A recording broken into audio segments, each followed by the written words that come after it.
मुख्यमंत्री भूपेश बघेल के आवास में हरेली त्योहार का आयोजन हुआ था। भूपेश बघेल मंच से कांग्रेस कार्यकर्ताओं को संबोधित कर रहे थे। इस दौरान उन्होंने ये बयान दिया। भूपेश बघेल ने कहा कि उनके पिता को अजीत जोगी ने गिरफ्तार किया, उनकी सरकार चली गई। उन्हें पूर्व मुख्यमंत्री डॉक्टर रमन सिंह ने गिरफ्तार किया और उनकी भी सरकार चली गई। अब उनके बेटे को पीएम मोदी ने गिरफ्तार किया है, इसीलिए केंद्र की सरकार चली जाएगी। भूपेश बघेल के दावे में कितना दम है ये तो वक्त बताएगा, लेकिन उनके बयान ने प्रदेश में सियासी हलचल जरूर तेज कर दी है। भूपेश बघेल ने हरेली के मौके पर कहा कि सरकार सिर्फ डराने की कोशिश कर रही है। चैतन्य को गिरफ्तार कर डराने का प्रयास किया गया है, लेकिन हम डरेंगे नहीं। अडानी से प्रदेश के खनिज संसाधनों को बचाने के लिए और आक्रामकता से लड़ाई लड़ेंगे।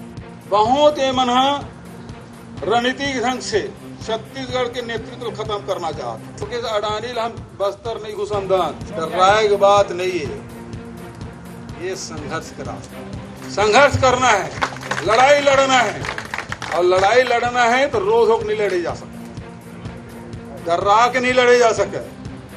साहस के साथ, हौसला के साथ, रणनीति के साथ लड़वे। हरेली पर छत्तीसगढ़ के सभी क्षेत्रों में उत्साह और उल्लास का माहौल दिखा।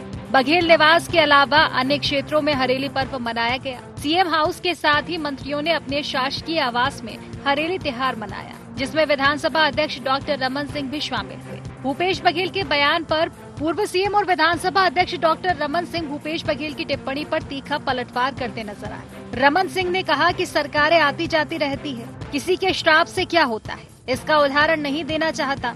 जो भ्रष्टाचार करेगा उसका फैसला न्यायालय करेगा, इसीलिए परेशान नहीं होना चाहिए, इंतजार करना चाहिए। सरकार आती और जाती है, किसके श्राप से क्या होता है उसका उदाहरण नहीं देना चाहता, मगर किसी के श्राप से कुछ हो नहीं सकता। जो भ्रष्टाचार किया है उसका न्यायालय सही फैसला करेगा, इसलिए इंतजार करना चाहिए, ज्यादा परेशान नहीं होना। छत्तीसगढ़ में एक और शराब घोटाले को लेकर ईडी की कार्रवाई तेज होती नजर आ रही है, तो दूसरी ओर भूपेश बघेल इसे अडानी के खिलाफ लड़ाई पर केंद्रित करने की कोशिश करते नजर आ रहे हैं। ऐसे में किसकी गिरफ्तारी से किसकी सरकार जाएगी ये तो देखने वाली ही बात होगी। फिलहाल भूपेश बघेल के बयान ने प्रदेश में सियासी हलचल जरूर तेज कर दी है। रायपुर से अद्वैत नाइक की रिपोर्ट।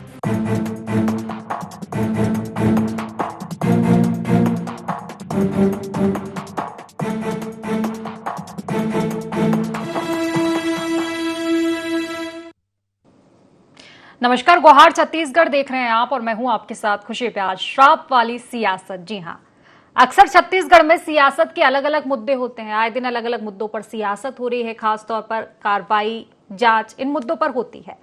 लेकिन श्राप, इस पर भी क्या सियासत होगी और ये सियासत में कैसा शब्द आ चुका है श्राप? मुझे लगता है कि छत्तीसगढ़ में पहली दफा होगा जब श्राप को लेकर सियासत हो रही है। आखिर क्यों हो रही है सियासत वो भी बता दें। दरअसल छत्तीसगढ़ में शराब घोटाले में चैतन्य बघेल की गिरफ्तारी के बाद सियासी बयानबाजी तो जारी ही है।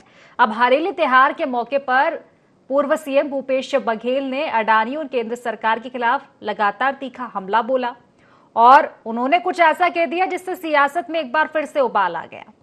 उन्होंने अजीत जोगी की याद दिलाई, रमन सिंह जी की याद दिलाई और अब प्रधानमंत्री मोदी से रिलेट किया है इस गिरफ्तारी को। उनका कहना था कि पहले भी इस तरह के मामले सामने आए हैं, रमन सिंह जी ने मेरी गिरफ्तारी करवाई, उसके बाद उनकी सरकार चली गई। अब वो रिलेट कर रहे हैं कि पीएम मोदी ने गिरफ्तारी करवाई है चैतन्य बघेल की, तो अब ये सरकार भी जाएगी। इस पर सियासत लगातार जारी है। जिन्हीं मुद्दों को लेकर चर्चा करेंगे, लेकिन उससे पहले गुहार पॉइंट्स जान लेते हैं। प्रदेश में श्राप वाली सियासत के क्या है मायने? सत्ता पक्ष और विपक्ष में क्यों नहीं रुक रही सियासी बयानबाजी? भूपेश बघेल के श्राप वाले बयान में कितना दम? अब उनके भूपेश बघेल के दावे पर बीजेपी को क्यों नहीं कर रही यकीन?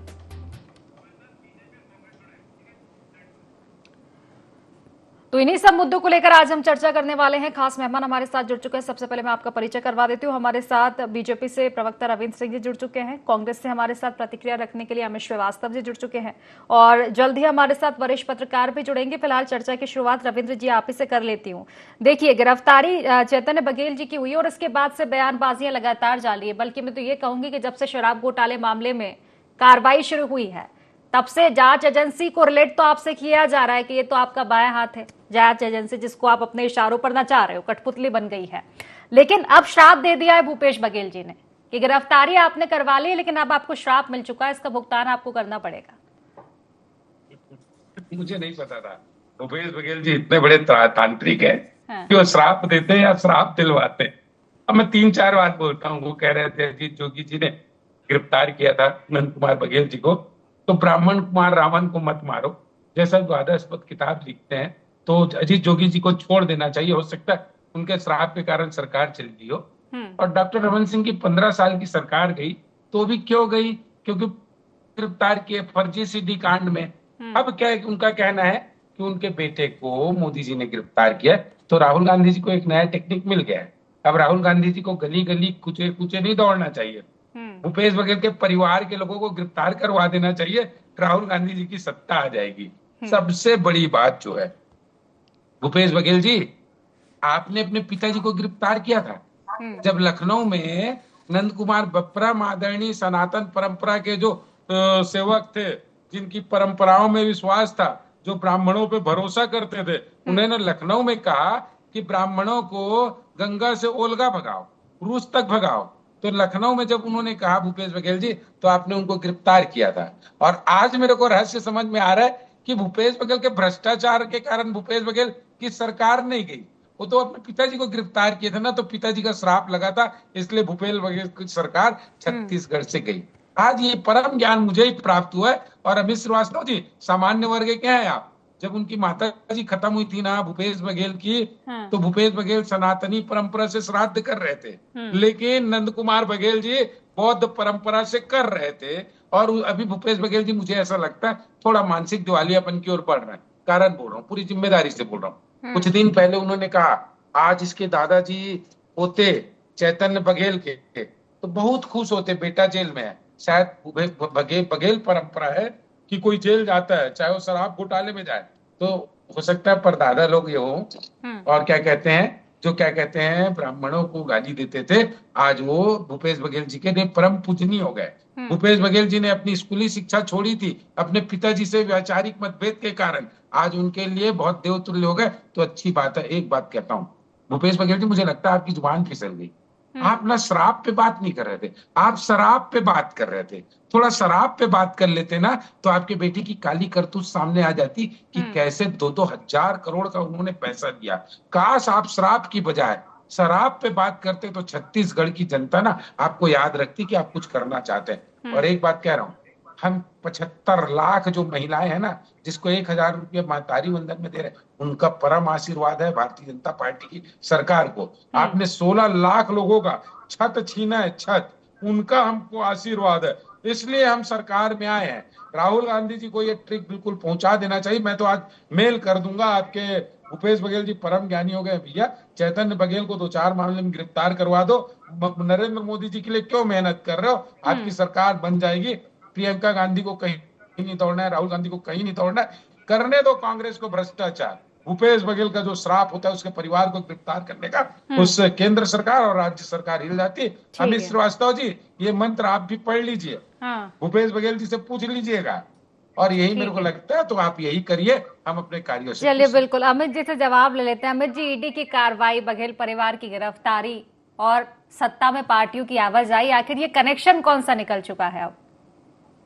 देखिए खुशी जी, मुझे आपकी तो आवाज पूरी तरीके से साफ आ रही है, लेकिन मेरे काबिल मित्र की आवाज बिल्कुल नहीं आ रही थी। तो मैं उस पर कोई कमेंट नहीं कर पाऊंगा क्योंकि उन्होंने क्या बोला क्लियर नहीं था। लेकिन आपने ईडी की कार्रवाई पे बात की, निश्चित तौर पे मैं उसका जवाब दूंगा कि अहंकारी सत्ता को करारा जवाब लोकतंत्र में जनता देगी। और लगातार जिस प्रकार से अपने मंसूबों को पूरा करने के लिए केंद्र में बैठी हुई सरकार ईडी को आगे कर रही है, लगातार हम देख रहे हैं कि कहीं ना कहीं कार्रवाई जो है वो सत्य के इशारे पे हो रही है। और अपने राजनीतिक बदले की भावना से कि कोई भी अगर आपके खिलाफ आवाज उठाता है, अगर सच्चाई इस देश में बोलता है तो उसको आप ईडी, सीबीआई से आप प्रताड़ित करते हैं। तो अब ईडी की सुई जो है वो हमेशा विपक्षियों पर ही क्यों आती है? 98% से ज्यादा जो कार्रवाइयां हुई है वो विपक्षियों पर हुई है। मतलब अपना पॉलिटिकल वेंडेटा को सेटिस्फाई करने के लिए विपक्षियों के ऊपर आप कार्रवाई करते हैं। निश्चित तौर पे जिसने गलत किया उसके ऊपर कार्रवाई होनी चाहिए, कांग्रेस की मंशा है, और उसके ऊपर सख्त से सख्त और कठोर से कठोर कार्रवाई होनी चाहिए। लेकिन मैं फिर आपके कह दूं कि अब इस प्रदेश में खास करके 3 करोड़ जनता के बीच में ये चर्चा का विषय है कि अब ईडी पे ईडी की आवश्यकता है। दूसरा, अब लोग कह रहे हैं ईडी तो ईमेल की तरह हो गई है, जब चाहा, जहां चाहा, जैसा चाहा वहां से भेज दिया। तो आपको एक क्रेडिबिलिटी बना के रखनी पड़ेगी, पहली चीज।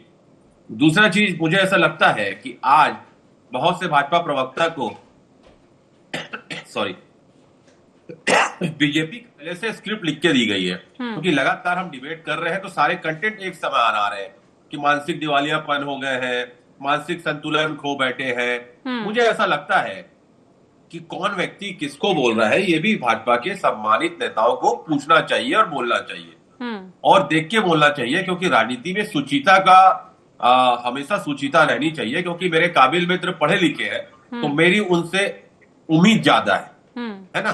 तो लेकिन मैं फिर आपके माध्यम से कहना चाहता हूं कि और लगातार जब हम कुछ प्रश्न उठाते हैं खुशी जी, कि भूपेश बघेल जी के बर्थडे पे ईडी आ जाती है, चेतन बघेल के बर्थडे पे ईडी आ जाती है, कांग्रेस का अधिवेशन होता है ईडी आ जाती है, तो क्या है? आप अपने राजनीतिक जो स्क्रिप्ट है लगातार, मतलब कोई ना कोई बैठ के ऊपर लिख रहा है, और ये संयोग नहीं है, बिल्कुल मैं आपको बता रहा हूं, ये योजनाबद्ध सियासी कहीं ना कहीं योजनाबद्ध सियासी स्क्रिप्टेड कार्रवाई है।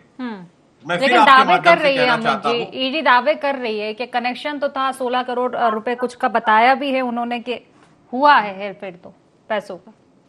देखिए मैं आपको याद दिला दूं, मनीष सिसोदिया जी के केस में इन्होंने 17 महीने उनको अंदर रखा।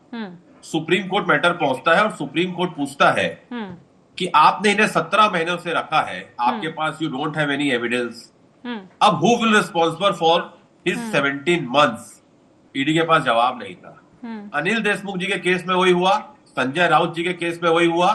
तो लगातार मैंने कहा ना कि अभी 3 दिन पहले ईडी ने कहा कि आप अपने आकाओं के इशारों पे काम मत करिए, आप एक श्वेत संस्था है, आपका एक संवैधानिक संस्था है, आप क्रेडिबिलिटी बना के रखिए, आप किसी की राजनीतिक हथियार आप मत बनिए। ये सारे चीजें उस दिन सुप्रीम कोर्ट ने कही है। मैं फिर आपके माध्यम से कहना चाहता हूं कि विपक्षियों को के ऊपर ही कार्रवाई क्यों?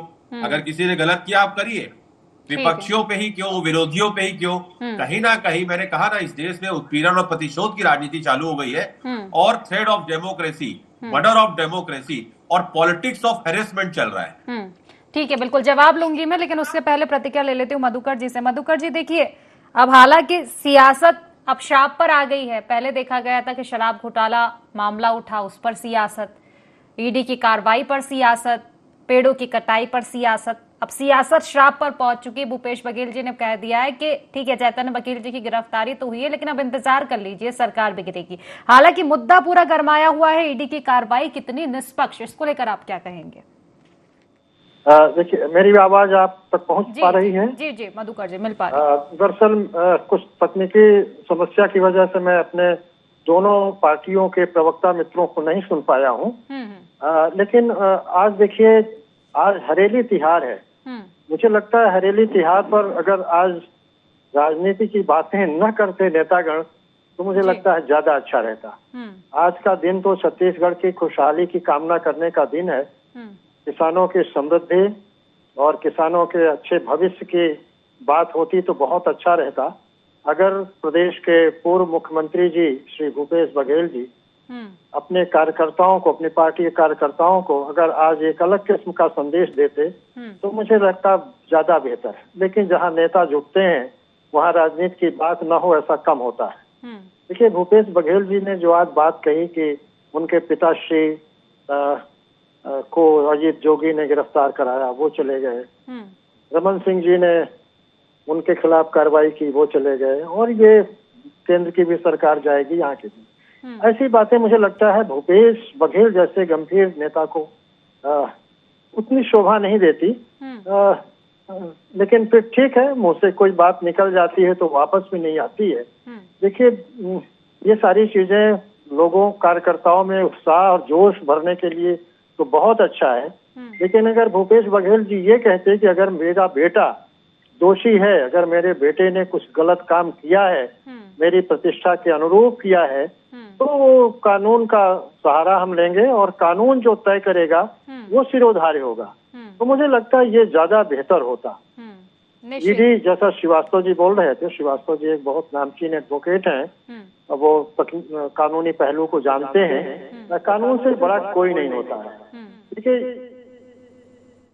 सरकार की कोई भी जांच एजेंसियां हो, उन पर सवाल उठते रहे और आगे भी उठते रहेंगे। कल केंद्र में कांग्रेस की सरकार हो जाएगी तो बीजेपी वाले भी ये सवाल उठाएंगे, ये लाजमी है और ये चलता रहेगा। लेकिन जहां तक भूपेश बघेल जी के सुपुत्र का सवाल है, भूपेश बघेल जी की हैसियत इतनी बड़ी है कि वो एक नहीं 10-20 बहुत सीनियर मोस्ट एडवोकेट्स और दिल्ली में लगा देंगे और खड़े कर देंगे, बड़े बड़े वकीलों की फौज उनके साथ खड़ी दिखाई देगी। तो वो कानून का अगर सहारा लेकर के ललकारें और दहाड़ें, तब तो बात मुझे लगता है ज्यादा जमती है। लेकिन ठीक है, एक पिता है, तो पिता के नाते भी वो अपनी बात कहते हैं। कई बार पुत्र मोह, हम सब गृहस्थ लोग पुत्र मोह से ग्रसित होते हैं। भूपेश बघेल जी भी अगर अपने पुत्र के लिए कोई बात कहते हैं तो एक पिता का धर्म भी निभा रहे हैं। लेकिन मुझे लगता है कि भूपेश बघेल जी के साथ कुछ ऐसा न हो जिसके प्रतिशोध की भावना कहा जाए। सरकार बदली है तो बदलापुर की राजनीति नहीं होनी चाहिए। इस बात का मुझे लगता है सरकार को, बीजेपी सरकार को, विष्णुदेव साय की सरकार को ध्यान में रखना होगा। निश्चित है, बेहतर बात आप कह रहे हैं। रविंद्र जी से प्रतिक्रिया ले लेते हूँ। रविंद्र जी, देखिए साफ तौर पर अमित जी का कहना है कि चुन चुन कर ही क्यों कार्रवाई होती है, सिर्फ कांग्रेसियों पर कार्रवाई की जाती है, और बल्कि कांग्रेसियों पर कार्रवाई की जाती है अगर वो बीजेपी में शामिल हो जाए तो फिर गंगा हो गई बीजेपी के। अगर बीजेपी में पहुंच गए, गंगा स्नान हो गया, पवित्र हो चुके हैं सारी चीजों से। तो यही कहना है उनका कि अधिकतर जो केस रहते हैं ईडी के, वो बाद में गलत साबित हो जाते हैं। तो क्या सिर्फ छवि धूमिल करने के लिए इस तरह का प्रयोग किया जा रहा है? कांग्रेस के प्रवक्ता जो क्या कहते हैं कानून के जानकार भी हैं, ईडी को बंद कर देते हैं ना। जब क्या कहते हैं केस खत्म हो जाता है तो ईडी क्या कर रही है फिर? वो तो पहले से मतलब जज कहता है उतरा बोल दिए। मैं दो बात कहना चाहता हूँ एकदम स्पष्ट। क्या 2000 करोड़ का घोटाला करे भूपेश बघेल के बेटा और हम उसको गिरफ्तार भी ना करें? उस भ्रष्टाचारी के साथ खड़े रहें? कांग्रेसी खड़े हो सकते हैं, भाजपाई खड़े नहीं होंगे। ईडी ने फैक्ट दिया है और वकील है हमारे प्रवक्ता। तो इनकी मतलब तर्कों को सुन के मुझे आश्चर्य हुआ कि ये बगैर वकील का आदमी भी इतना ऐसा तर्क नहीं देता। उन्होंने कहा ईडी ने जेल भेजा, ईडी ने नहीं भेजा। ईडी ने कोर्ट में प्रस्तुत किया चैतन्य बघेल के विरुद्ध साक्ष्य को, जज ने जेल भेजा। ईडी ने केवल वहां प्रस्तुत किया और इनको न्यायपालिका पे भी भरोसा नहीं है क्या? किसने भेजा जेल? अभी चैतन्य बघेल को कोर्ट ने भेजा, कोर्ट ने, ईडी ने नहीं भेजा। तो बाद में तय होगा कि ईडी ने क्या किया क्या नहीं किया। आप अभी से बोल दिए कि ईडी ऐसा हो गया वैसा हो गया। यदि तथ्यों में दम नहीं होता तो 110% कोर्ट उसको जेल नहीं भेजती। तथ्य थे, सबूत थे, इसलिए जेल गए हैं श्रीवास्तव जी। कम से कम आप वकील हैं तो जज कम से कम कोर्ट का सम्मान कर लीजिए। दूसरी बात, हमारे नए नए अभी तांत्रिक देवता पैदा हुए, उनकी गुप्त और सुप्त मंत्रों को नहीं जानता था भैया। जो ऐसा श्राप देते हैं, उनको श्राप देने की बजाय, जैसा कि हमारे वरिष्ठ पत्रकार ने कहा, बड़े बड़े वकील लगा देना चाहिए। नहीं मालूम कौन सा कहा महाकाल प्रभु के दर्शन करके आगे तंत्र से क्या, मेरे आश्चर्य लगा। एक मुख्यमंत्री का ऐसा बयान, श्राप देना, ये शोभा देता है क्या? और आप यहाँ उनके मतलब समर्थन में बैठे हैं कि भूपेश बघेल जी ने ठीक कहा करके। छोड़ दीजिए आप ईडी को, कोर्ट अपना काम करेगा, ईडी अपना काम कर रहा है। चैतन्य बघेल सही होगा तो उसको दुनिया की कोई ताकतें नहीं कर सकती। और आपने कहा उत्पीड़न और प्रतिशोध की राजनीति चल रही है, बिल्कुल चलेगा। जो अपराधी होगा उसके विरुद्ध उत्पीड़न भी करेंगे हम, और जनता के पैसे को खा के भागेगा तो जनता का प्रतिशोध भी मिलेगा। चैतन्य बघेल ने ही काम किया है, 2000 करोड़ रुपए लिया है, तो जनता का प्रतिशोध भी चैतन्य बघेल को झेलना पड़ेगा। उसकी जिम्मेदारी हमारी है और बिल्कुल उत्पीड़ित होंगे। जेल भी गए हैं तो उन्होंने गलत किया है, उन्होंने सत्कर्म का काम नहीं किया है। उन्होंने जनता के पैसे पे डाका डाला और पूरा सिस्टम को उन्होंने धता बताया। मात्र और मात्र भूपेश बघेल के बेटे होने का उन्होंने ये मतलब लाभ उठाया है। करना था ना कवासी लखमा को जब गिरफ्तार किए थे, एक गरीब आदिवासी को। क्यों भूपेश बघेल ने आर्थिक नाकेबंदी नहीं की? क्यों देवेंद्र यादव पे नहीं किया? बेटा सबसे बड़ा, इतने बड़े धृतराष्ट्र हो गए क्या? वो उनको ये भी नहीं समझ में आता। आज समझ में आया, तांत्रिक ही नहीं, वो धृतराष्ट्र भी हैं, जो आंख से अंधे हैं, देखना नहीं चाहते। इस तरह कांग्रेस डूबेगी। श्रीवास्तव जी, कम से कम क्या कहते हैं, आप ईडी पर आरोप लगाने के बजाय कोर्ट पर भरोसा करिए। कोर्ट ने जेल भेजा है चैतन्य बघेल को, आप खुद काला कोट पहनिए। ठीक है, बिल्कुल जवाब ले लेती हूँ मैं अमित जी। अमित जी देखिए, ईडी पर विश्वास नहीं कर पा रहे, ईडी पर भरोसा नहीं है, लेकिन न्यायालय पर तो होगा, तो थोड़ा इंतजार कीजिए। अगर सांच को आज कैसी, अगर सच होगा तो कॉन्फिडेंस में रहिए। इस तरह की बयानबाजी के आखिर मायने क्या है? देखिए, मैं बहुत देर से अपने काबिल मित्रों की बात को सुन रहा था और वो कोर्ट पे सम्मान की बात कर रहे थे। मुझे लगता है ठीक है, मेरे मित्र है, लेकिन मुझे ऐसा लगता है कि कम से कम मुझे उनसे नैतिकता की सर्टिफिकेट की आवश्यकता नहीं है। मैं दूसरी चीज आपके माध्यम से खुशी जी कहना चाहता हूं। मैं सिर्फ 4 लाइन पढ़ूंगा जो सुप्रीम कोर्ट ने अभी ईडी के विषय में 3 दिन पहले कहा है। सुप्रीम कोर्ट ने ईडी की शक्ति का बार बार प्रशिक्षण किया और स्पष्ट किया कि ईडी वकीलों को उनके पेशेवर कार्य के लिए निशाना नहीं बना सकती। हमारे वेणुगोपाल साहब को उन्होंने नोटिस दे दिया था कि आप अपने क्लाइंट को क्या आपने एडवाइस दिया है, आप उपस्थित होइए ईडी कार्यालय। कोर्ट ने उसको निरस्त करा दिया। ईडी को राजनीतिक समीकरण से दूरी बनानी चाहिए। दूसरा पॉइंट, ईडी को नागरिकों के मौलिक अधिकारों का भी सम्मान करना चाहिए।